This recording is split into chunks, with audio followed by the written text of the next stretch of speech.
Good afternoon, everyone. Thank you for attending today's webinar on the new Dream Team using content and technology to align sales and marketing.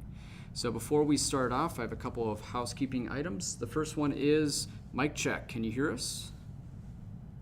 All right, thank you for confirming.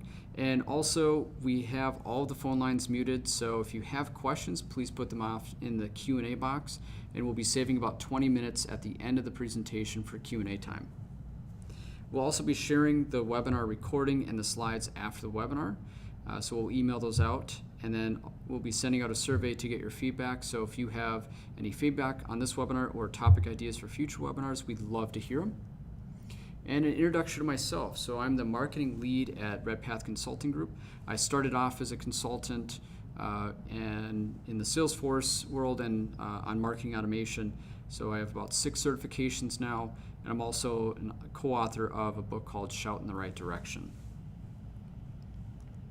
And then Scott Severson is the president of BrandPoint. So we actually use BrandPoint for a lot of our content marketing needs, as well as we help them with a lot of their CRM and Pardot needs, so really much on the marketing automation front. So he's been working in digital marketing for 15 years and has a wealth of experience, a number of different verticals in different topic points, and he's great to work with. This is, I think, our second presentation we worked with Scott on, so really happy that he's here joining us. And then Billy Kripe, also had the privilege of working with him at Field Nation at one of his last roles. So really helping them from a CRM and marketing automation standpoint. So he's also co-author or an author of a couple of books and working on his third, I believe.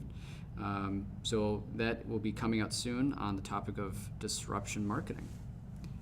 And Amanda Isaacson, so she's a senior marketing automation consultant at Redpath and has over 13 years of marketing automation consulting experience working with a number of different industries and really driving the right strategies that help organizations succeed. So she has a lot of cool insight from a strategic side. And when you guys all registered, we sent out a survey in the registration form to ask for what representation, or to get an idea of representation from the audience. And about half of everyone was on the marketing side of the house. And then the other half was a combination of other, sales, and IT. So it's good that we have a healthy mix of people in this webinar, because we're really talking about marketing and sales alignment, and it's not just marketing driving all of it. And we also asked, on a scale of 1 to 5, how aligned are you with your sales and marketing teams? And about half said, you know, we need some improvement. A few of us are kind of in the middle of the road that aren't comfortable saying that they are completely aligned, and they're not ready to say that they're unaligned, but they want to learn. And this is really a great place for all of you guys to be in. And for the other half, 54% of us are aligned, but may want to, continue that alignment and look for other ideas. So if you have questions about the topics throughout, please put them in the Q&A box. We'd love to hear your specific questions that you have as it affects your organization. And we also looked at what the most important challenges by each department in the organization. So marketing said processes were the #1 challenge for them. And then sales said it was the leadership. And then for everyone else that wasn't sales, marketing, or IT, it was technology. And then for IT, it was processes again. So if we look at all of them throughout across all of the departments, put together on a graph, process was definitely the highest challenge for everyone that we shared as an organization, then technology and internal resources. And it's good to see that clients aren't always the problem, so we can't always use them as a scapegoat. So why are we here? We're here because of what we just identified: process issues, technology issues, lack of time resources, leadership problems, and all this contributes to symptoms of leads being left behind, goals being missed, and that translates into having unmotivated teams, and then we're not able to produce the right content, and then we're not able to segment correctly. And bringing it all together, we're here in this webinar to help you all learn to grow together. So it's not just a marketing problem, it's not just a sales problem, it's a shared challenge for the organization, and together we can come up with some solutions. So today we're going to be talking about strategy, content, and technology and process. And I'd like to first start out with talking about strategy. So this one is first for Amanda. How do you start building a marketing and sales alignment strategy? And what are some of the considerations to think about before you start? And I think you have a personal experience you'd like to share around, a car buying experience. I'm going through that car buying experience, and I've done a lot of research online, right? Because why not? It's accessible to me. So I've been researching at multiple cars, various dealerships, and just kind of learning more about what's available to me and what's going to meet our options as a family. And I will tell you, I've been put in several drip campaigns for getting the new features of the car. I've been put into finance campaigns to how do you finance your car. I've been even contacted by my personal rep that I've purchased a car for, going, "Hey Amanda, I see you're buying a car right now." He's like, why don't I test drive this one to you? I go, "Well, wait, I'm really busy. I don't know if I have time to come in to test drive." And he goes, "Well, why don't I bring it to you?" And he brought the car right to my hockey rink so I could test drive it. And I'm like, wow, that is how times are really changing in this world. This particular dealership found me through a digital channel. I was able to understand what kind of car I want.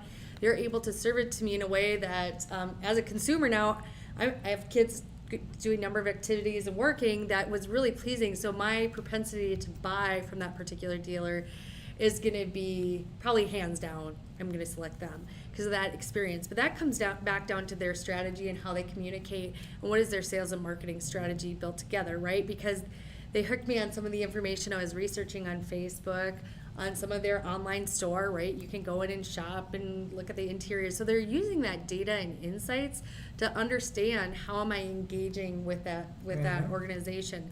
So, and then they were able to understand, like, when is it a good time to have the salesperson reach out? Is it a good time to reach out when I just hit a Facebook ad? Or is it more after 8-10 times I've been on the website, I've been checking out their financing page, going back to a particular group, getting on the chat page, communicating with the person saying, yeah, I think I'd like to test drive this. So again, I think that strategy piece was so important in that story, is they knew how to effectively communicate with me in a way that was most important to me, and which was seamless, effective, and efficient. And I think about this as businesses today is, wow, how do you lift that experience and transition it to my business, right? So you think of everyone's goal for their business is to sell products, services, or what have you, but how do we get that strategy behind it so we're all aligned as marketing, sales, and leadership to get to that end game, right? So marketing isn't just often a silo building content and communication. Sales is just working their pipeline of deals. It's bringing those two worlds together and really colliding that intel to get a more cohesive response from our consumers and buyers to really identify and grow the organization. So it's really important. Anyone else have anything to add to that? I think that's a great way to illustrate through that personal example of what it looks like when it's really done well. It sounds like that was an awesome experience for you, and you're going to reward that experience with a purchase. Mm-hmm. And I'm also impressed that you have your own hockey rink.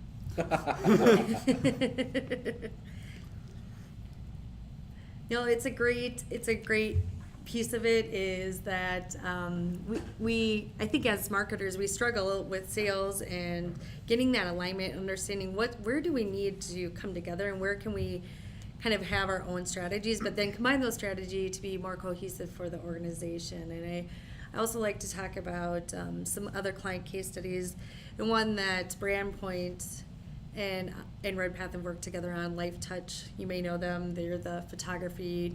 I think I have all my K through 12, and then even my children's K through 7th grade pictures taken by them. But I think it's important to note this organization has been around for a number of years and highly profitable, well-recognized brand. But I think over time, they've added on disparate technologies. They still have their field sales team. They still have their internal sales team. And they're using tools like Salesforce, but haven't really cohesively looked at how they could data mine that information that they're getting from their sales force to build their content strategy, to build their lead funnel, and really have that holistic lens of their customer database. I think it was, oh, we have all this data, but now what, right? We've never been able to tap this. So being able to have that strategic insight and being able to come to them and go, okay, how can we make sure you're getting the most out of your marketing and sales connections? Because it's so pivotal, because the world of photography is so competitive right now. You have a number of startups doing their own photography sessions. You have freelancers in there, and you also have other organizations like looking at this and how can we innovate and disrupt. So a particular case study I like to share is what we've been able to do with the church division there, which is a pilot campaign that we started out with. But basically, we looked at the data. We realized there are 30,000 organizations that we haven't touched in 10 years or longer with services. And that was kind of shocking for everyone. Like, why haven't we touched these people? Why haven't we communicated with them? And no one really knew the why, right? They just knew they had not. And also within that, they also had quite a large population of existing loyalist, raving fans that they're already doing business with, that they just were not staying in front of. So they really had two core challenges: is being able to communicate with an audience that they haven't done business with 10 years and longer, and then keep re-engaging with that audience that they already currently do business with, and being able to get more out of that relationship. So what we did was, with the marketing and sales team, we sat down and, kind of at a table like we're at today, and we had those candid conversations. We said, what are the key outcomes we're trying to deliver here with these tools and technology, and using content to do that, and how do we start understanding this journey for our buyers? Because I think at this point, no one really knew what that journey looked like, and right now is just like throwing a dart against the dartboard and hoping it landed somewhere near the bullseye, but no one really knew exactly what that bullseye looked like. So what we ended up doing is structuring a survey campaign, which really was focused around, for the non-historical users that have used LifeTouch services, how can we better serve you? How can we, build our relationship? Is there something your church is facing, some kind of issue? Is it financial? Is it engagement? We really wanted to understand the issues facing that particular organization, and really focus on that for a content strategy to engage with these potential prospects. Because through photography, you can do that, right? You can get those families engaged. You can do some really unique things by giving them a directory or having a social event. So we positioned that as a playbook plan to re-engage with this audience, and we offered them $5 for completing the survey, and therefore we would nurture them and try to get a relationship built from that particular group. Now, with our existing customers, what we wanted to do is, some of the high growth loyalist churches, we knew they would in less than 5 years have a need to come back for new services because of the growth and change in their congregation or community. So we repositioned them with a message that was coffee on Lifetime, or LifeTouch, pardon me, and just really positioned them saying, okay, we want to be there with you for this journey. Can we host your coffee for us so people can learn more about the photography services you have? And then also position that with content. And I'll definitely want Scott's input here on some of the content strategies and how we're able to do that, but really force those objectives of how many new relationships can we get from this existing group that we haven't done business with within 10 years, and then how do we keep cultivating the relationships we want to keep doing business with. So really having a parallel output within some of those strategic playbooks that we built. Yeah, and so what I would like to highlight from that is that the leadership team, the marketing team, really asked the right questions. They were asking questions of, okay, well, we have this opportunity to investigate. They asked the right questions, and that propel them into developing this strategy. So you can ask the questions, but without a plan to really execute, you're really shooting from the hip. It's taking that time to really look at it and build a strategy that has a solution behind it. So I'd like to transition over to talking about content, and I'd like to hand this off to Scott about what are the content needs to deliver the strategy between marketing and sales? So kind of going off of what Amanda was talking about with Life Touch, what are some of the things you can add from the content side of things? Yeah. Well, to start off, I'm going to admit my bias, right? BrandPoint is a content marketing agency, so we are huge fans of content, obviously, and I think rightfully so, because I think how we are engaging with brands is just fundamentally changing, and there's a stat out there that over 71% of the buyers that begin their journeys to becoming your customer, they begin that journey with an unbranded search. And so think about that for a minute. If almost 3/4 of your potential universe of buyers are beginning that journey with an unbranded search, you better show up when people are searching. Otherwise, it's a huge missed opportunity. And so content is becoming just increasingly important for every brand for multiple reasons, for their top of funnel demand gen. And then like in Amanda's customer journey towards buying a car, and she's probably going to get a lot of calls right now that the salesperson heard that she's ready to buy. But all of the content that you need to nurture people once they get into your funnel. So we think it's incredibly important, and I think strategy is the key to really defining what do those content needs look like Amanda was talking about. So when we engage with a client like Life Touch, we do a lot of things to really inform our view as to how to approach that. We begin with a client brief, and we really try and understand what their value proposition is and their goals and objectives. We do a bunch of analysis work around their competitive positioning. Is their site architected well for SEO? Who are their what does their existing content look like? What do we have to work with to start from? And then we like to do a content marketing mission statement. And we find that kind of creating this mission really helps us level set with our client when we're beginning an engagement to really understand who the audience is and what actions do we want them to take. What are we trying to do with content? And then when we partnered with Redpath and kind of looked into the audience, we did a lot of analysis to really dig into, who are these people and what questions are they asking and what are they talking about?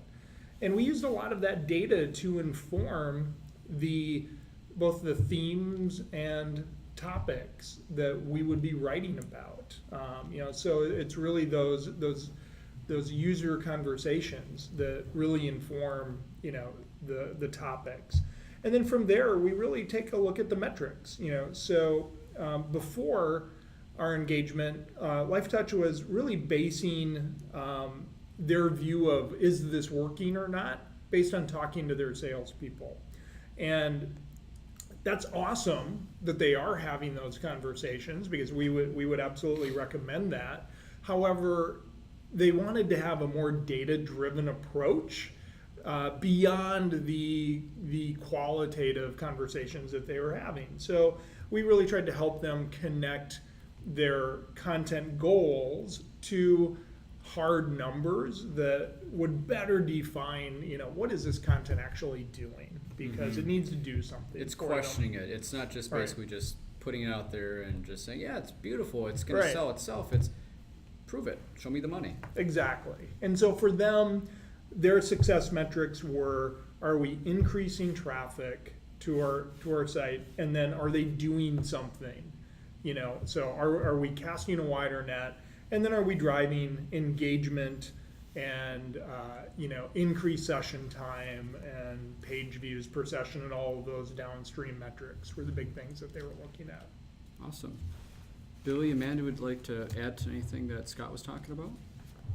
No, I think the Life Touch case study kind of sums up the importance of having the alignment from sales and marketing, and then the content strategy that lives and breathes within that. And like what Scott's saying is, I think it's important to realize it's just not something you just have. It's something you're always continue looking at, and you're analyzing, you're drawing insights from, because we were just at a data conversation this morning, and we're realizing that real-time data decisions happen every minute. So the more closer we can get to that content with those conversations, the more appetite a consumer would have to have affiliation with our brand. So, And that's something important to note, because that kind of goes back to the point of driving that sales and marketing alignment, having data there to make decisions right away versus oh, we'll need to take time to analyze this. Well, if you have repeatable dashboards and reports that can kind of say,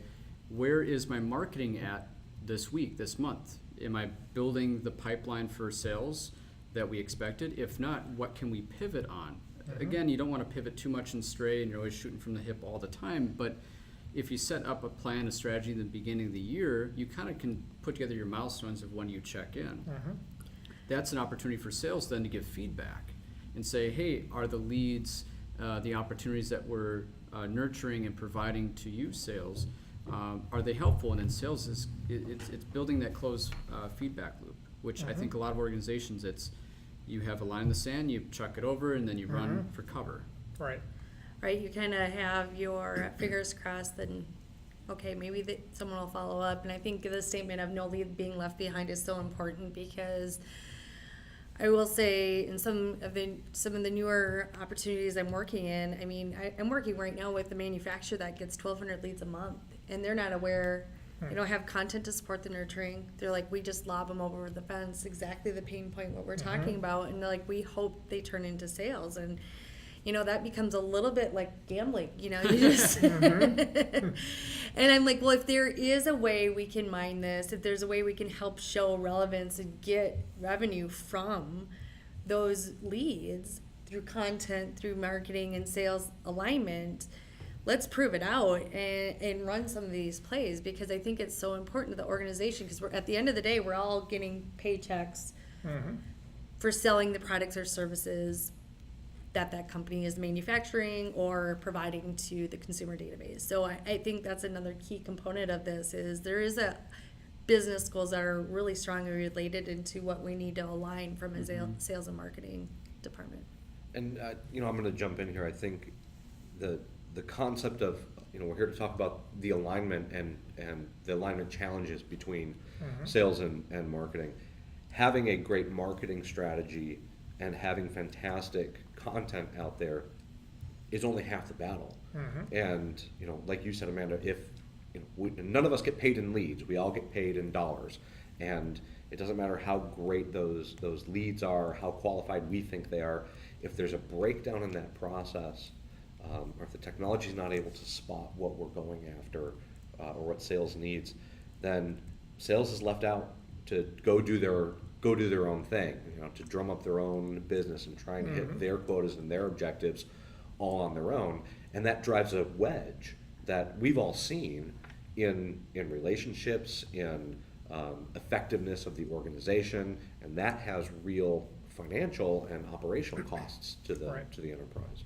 Well, and I think another reason the alignment and the cohesiveness is so important is you can have the best marketing and content in the world, and then when that prospect makes it to a salesperson, the salesperson is either going to completely validate that brand experience so that they've received up to date, or they're going to completely invalidate it based on the steps that they take downstream from that. And so marketing and sales really do need to be working together. And frankly, in my career, that's an issue that, you know, I've experienced. It used to be there was like a firewall between the two, and we didn't communicate, and leads were thrown over that wall. And actually Redpath has been helpful in kind of helping us kind of go through that process of really creating integration of what that customer journey looks like. Where does it make sense to have sales come alongside the prospect, and then really what content do we need at each stage. And so it really needs to be a holistic process. It does, and that's super important. So I'd like to transition off into our third topic, which is really getting at alignment through process and technology. So Billy, I'd like to start off with you on this one. So what is it, from your perspective, drives that alignment from a process and technology standpoint?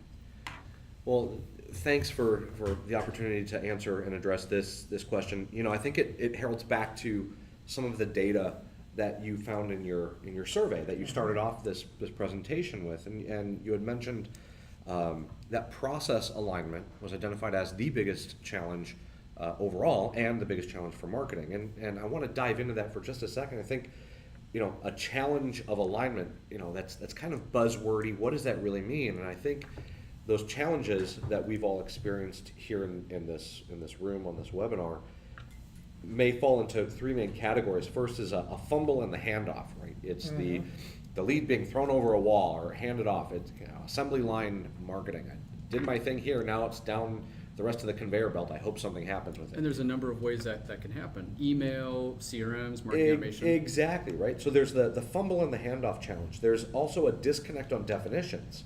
What does it mean for something to be a lead or an opportunity or a marketing qualified lead or a sales qualified lead? We throw around all these buzzwords and acronyms, but if there's not alignment and cohesion on what those mean, what are the quantifiable definitions or metrics of those objects and the conversion stages? How do we know when a lead becomes a forecastable opportunity from a sales forecast standpoint? There need to be, and there can be, and technology allows us to have, very precise definitions of those. But if we don't take the initiative and actually define those and socialize those among sales and marketing and the executive teams, then process alignment becomes a big challenge. The third area is what I would call the obfuscation of objectives, hiding of goals, and that's where marketing's goal might be we want more leads and top of the funnel, and sales goals might be we need to double our revenue. Those goals may be related, but they are certainly not aligned, especially if adding more leads to the top of the funnel makes your conversion rate go in the toilet, which means sales is actually going to be spending more time on a polluted and diluted funnel and making getting less wins and getting more and more frustrated with marketing. Those are misaligned objectives. So when we talk about process alignment and the role that technology has to play, I think it's important to understand, we need to make sure that the handoffs are there, that we're aligned on the definitions, and that we share those same goals. Now, what's the role of technology in all of this? And I'll share a story from my personal life. My children have all been competitive swimmers. One of the things in competitive swimming that when you get to a certain level, you start to wear what's called a tech suit in competition.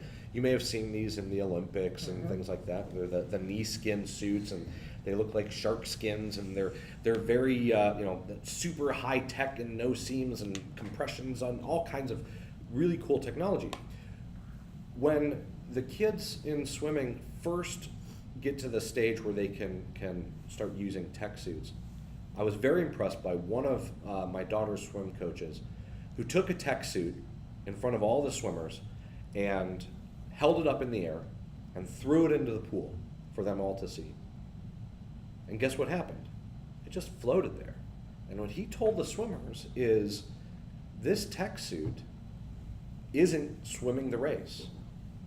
This tech suit needs your muscle to make it move.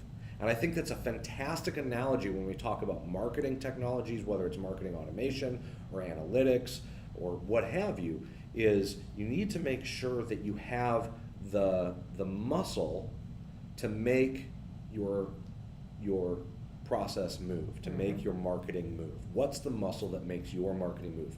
Technology will amplify. It will give you an edge on what's already there. And because technology is that amplifier, if your processes are misaligned, if your data's in the toilet, you're going to be amplifying crud. And that's marketing automation, email automation systems, can spam hundreds of thousands of emails. But if your address lists are crud, if your content is crud, if you haven't done your proper segmentation and proper opt-in filtering and all that kind of stuff, well, guess what happens? It causes real big pain points for your business. All it's doing is amplifying all the problems that are already there. So you have to get your house in order first, from a process alignment standpoint, understanding what those handoffs are, the definitions and the goals being aligned, before technology can come in and to help you scale.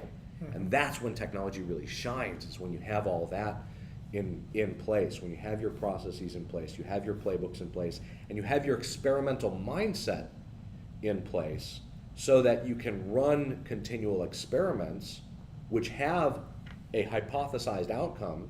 It's not just activity, but you can have a hypothesized outcome, you can run them very efficiently, and then you can determine at the end of the experiment, this worked or it didn't work. If it did work, now we're going to scale that. Now we're going to invest time and money and crank up the volume on that particular initiative until it starts to peter out.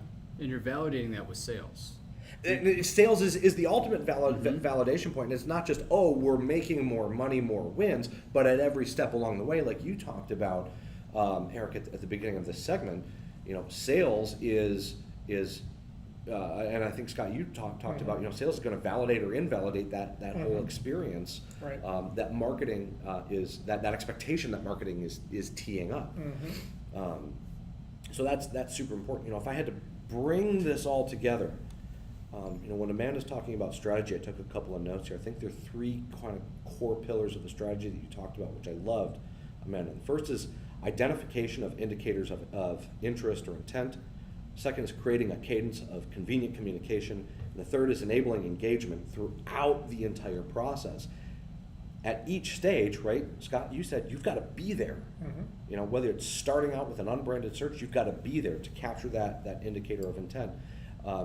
In order to have that regular cadence of communication, whether it's with customers and prospects, because you're sharing meaningful content to them because you know who they are and what their interest is, because your definitions are aligned with sales and your objectives are shared.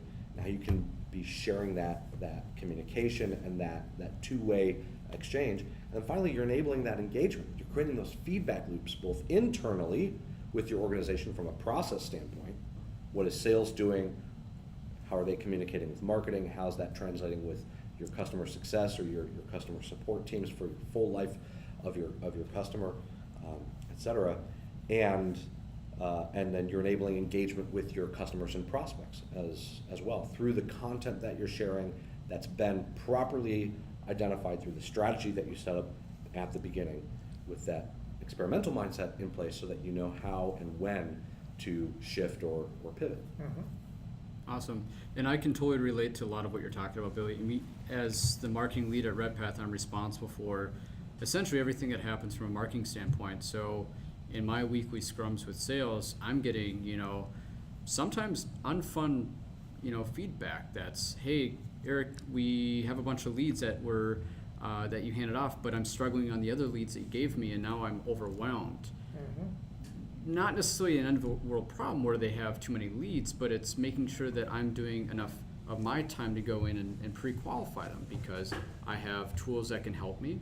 I'm a one-man army, and sometimes it's a challenge to manage all that myself. And I use BrandPoint as my marketing extension for producing content, and I also use you guys for strategy to say, am I doing the right things? And sometimes you need a second set of eyes. As a marketing consultant, it's hard to consult for yourself. Just like a doctor does not diagnose themselves. You need an outside set of eyes, another set of expertise to look and validate. Exactly. Yep. So did anyone want to add anything else in the technology and process? We got some questions coming in. Let's dive into some questions first so we can come back. Okay. So first one is, how does all of this change if we are a sales-driven organization versus a marketing-driven organization? That's a great question. I love that question, yeah. Anyone want to take a stab at it first? I don't know if you can, in 2018, I don't know if you can classify yourself as one or the other anymore, That's great. because they are so integrated, more so than ever before. And an interesting thing is just, so we are all B2C shoppers in our personal lives, and how we shop for goods and services that we buy has fundamentally changed in the last 10 years. And we are much more anonymous. We don't want to talk to salespeople. And we do 80% of our research beforehand, and we begin our customers' journeys with an unbranded search. So if you're a sales-only organization and you're not doing a great job of your marketing and your content, you're missing out on a huge opportunity to connect with a whole lot of consumers, because how we like to buy in our personal lives is flowing into how we like to buy in our business lives. We're much more content driven than ever before, and sales gets involved much later in the customer journey than they ever have before. That's a good point.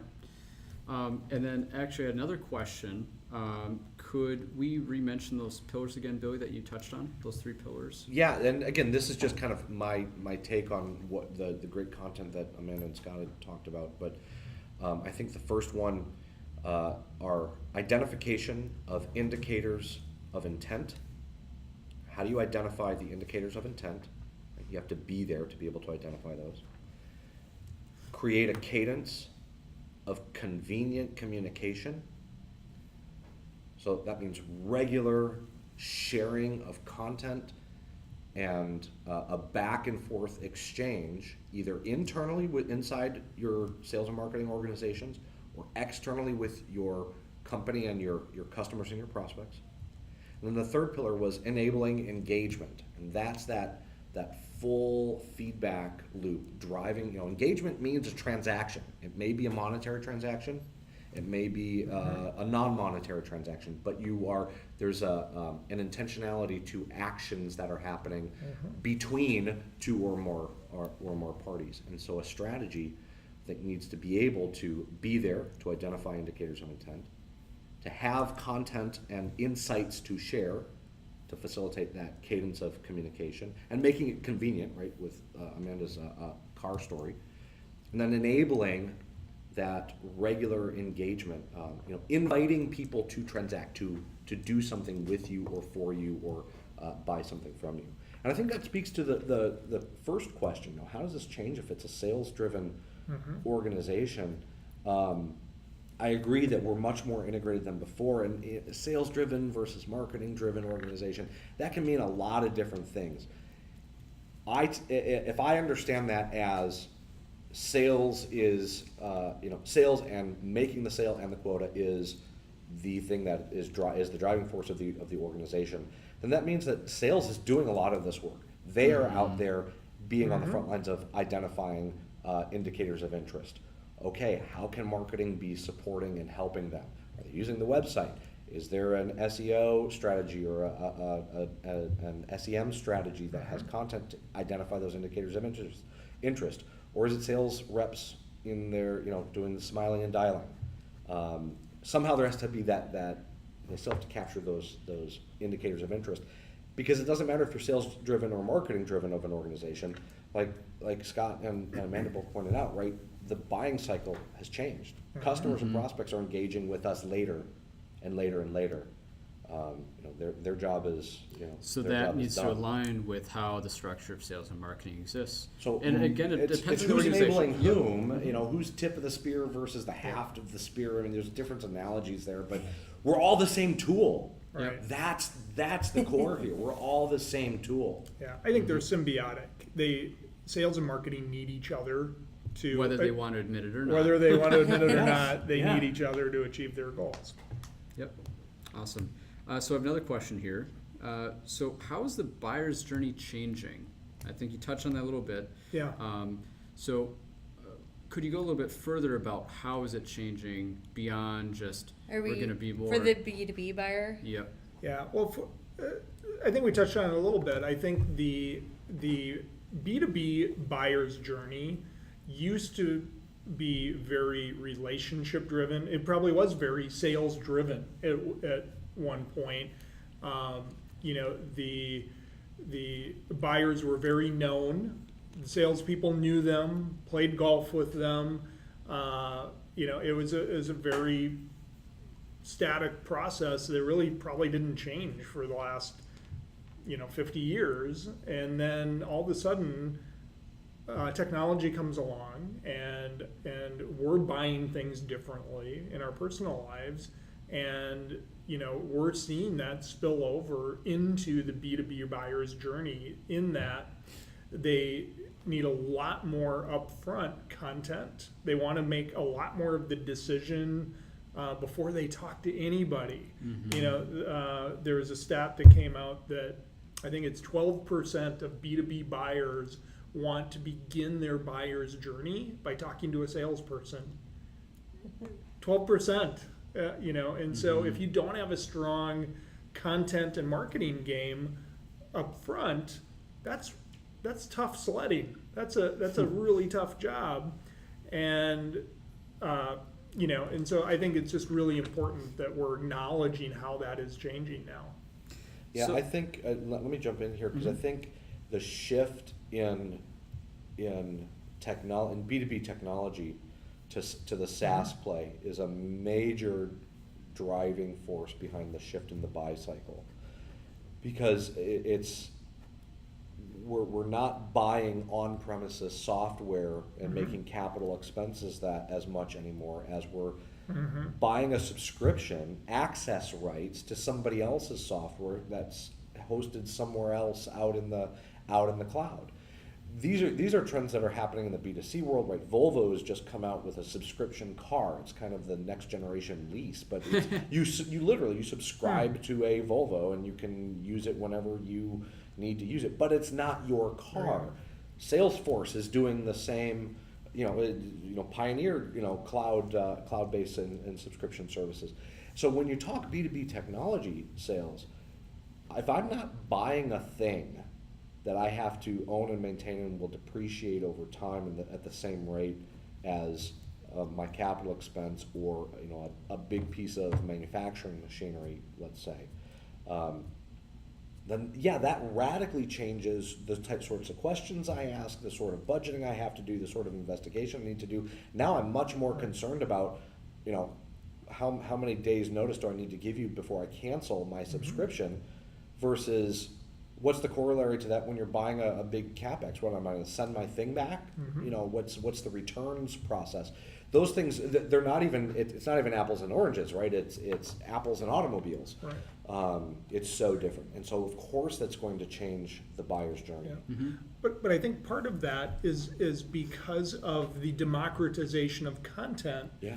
Yep. Buyers are in control today. It used to be Yes, that the yeah. sales was the gatekeeper of content and information, and now the buyer is completely in control. If not overwhelmed. Right. And so they're doing so much more of their research up front. That's a really, really good point, right? Because I think the sales rep, and this is coming from a marketing guy, so take it with a grain of salt, but the sales rep is much more akin to from a content standpoint, to the curator in a museum pulling together the things that are going to be most interesting to my audience than they are the artist, creating. They're not doling out, here's all, I've got everything that you need to know, let me feed it to you in drips and streams. It's no, here, come in, I've got this great collection, and I can be a guide to you and help More of an explain educator. some things along the way So, for you. Yeah. as a follow-up question I got from the audience, with the move to online buying instead of buying in person, how do salespeople prevent becoming obsolete? Oof. Every e-commerce vendor wants their salespeople to become obsolete. And that's what, So I can that's kind of all touch on about. this a little bit. If it's not necessarily a bad thing, I mean, I think there's always going to be a need for a salesperson, but I worked with a client a few years ago where the organization got to a scale where the website was the server of leads, where they had forms that would basically pre-qualify for the people that would actually be doing the work. And they had a very specific process that they need to collect information about the sale that they're what they do. And what they found was they completely changed everything, so the website was basically the salesperson, and they put all of their investment into AdWords. So they were spending, $75,000 a month on AdWords, but that was basically eliminating the need for sales. So you have a more cost-effective way of delivering leads to the people that will actually be producing the work. And this was, a manufacturing company, where the salesperson wasn't needed because they built a model where the website could ask the right questions, get qualifications, submit your CAD drawings of whatever that you needed to do, and then basically they would build it. Yep. I think it depends on the type of sale.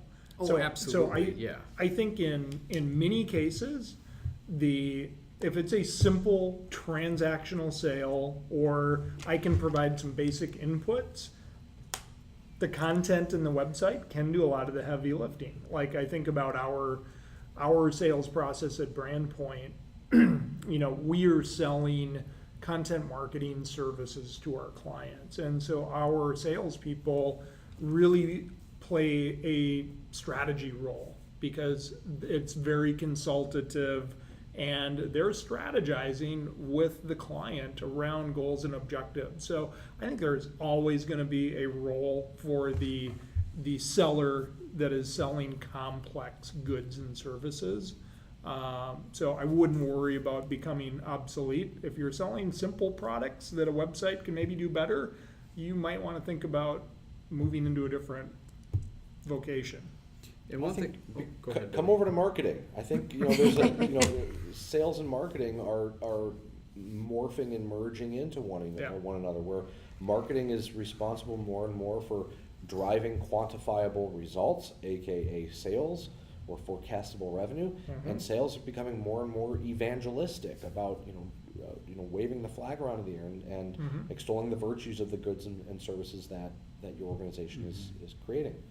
When's the last time any of you, as individuals, met a Coca-Cola salesman or saleswoman? Right. You don't, unless you happen to work for a stadium, or a giant venue or an entire school system, where there you have a complex sale that involves many properties and a distribution and logistics chain and service level agreements. Then absolutely, Coca-Cola has salespeople. Yes, they do. They just don't sell cans of Coke or bottles of Coke to you and me. They sell licensing agreements, and they sell distribution exclusivity agreements to stadiums and schools and properties. So yeah, I think there's that side of it too. It really comes down to the sale, the organization, the type of client. I mean, I would probably put myself in that 12% that I like talking to someone over the phone, even though I'm a marketer. But that's because I have very specific questions, and I want my answers right away. Where a Google search sometimes isn't fast enough. Right. So it really does depend on that. And I think I'll leave it with this last note is if you're trying to create a process to keep the sales team there, you're not necessarily doing the customer justice by not making it customer centric. And I think that goes back to the customer experiences. Everything should be driven into making that frictionless for the customer. Not trying to say that the salesperson isn't needed, but it's focusing on the customer first. Absolutely. So we have another question here, going back to some of the strategies. So what are some of the strategies you may recommend for building an alignment on kind of almost an every customer basis? What are some strategies that you always are your go-to recommendations?